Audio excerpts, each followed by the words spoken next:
इंदिरा जी ने क्या किया, राजीव जी ने क्या किया, परिवारवाद क्या होता है, नेहरू जी ने कौन सी गलतियां की, सुना लीजिए, फिर खत्म। उसके बाद बेरोजगारी, महंगाई, आपकी समझ में आई?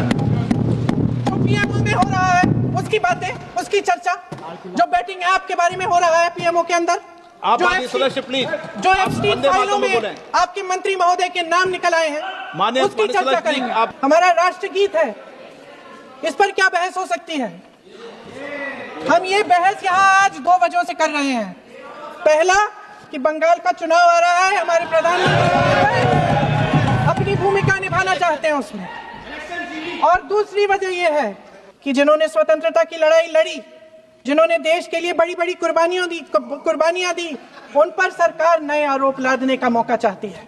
सर भाषण बहुत अच्छा देते हैं, लेकिन तथ्यों के मामले में कमजोर पड़ जाते हैं। के सामने कुछ तथ्य रखना चाहती हूँ, लेकिन सिर्फ तथ्य के रूप में रखना चाहती हूँ। प्रधानमंत्री जी ने भाषण दिया, उसमें उन्होंने कहा कि 1896 में पहली बार गुरुदेव रविंद्रनाथ टैगोर ने ये गीत एक अधिवेशन में गाया। उन्होंने ये नहीं बताया कि क्या कौन सा अधिवेशन था, किस बात से कतरा रहे थे, कि ये कांग्रेस का अधिवेशन था। इस जवाब की एक पंक्ति प्रधानमंत्री जी ने सुनाई, बाकी पंक्तियां क्यों नहीं सुनाई? क्योंकि उनमें नेहरू जी क्या कह रहे हैं? There is no doubt that the present outcry against Vande Mataram is to a large extent a manufactured one by the communalists. Whatever we do, we cannot pander to communalists' feelings, but to meet real grievances where they exist.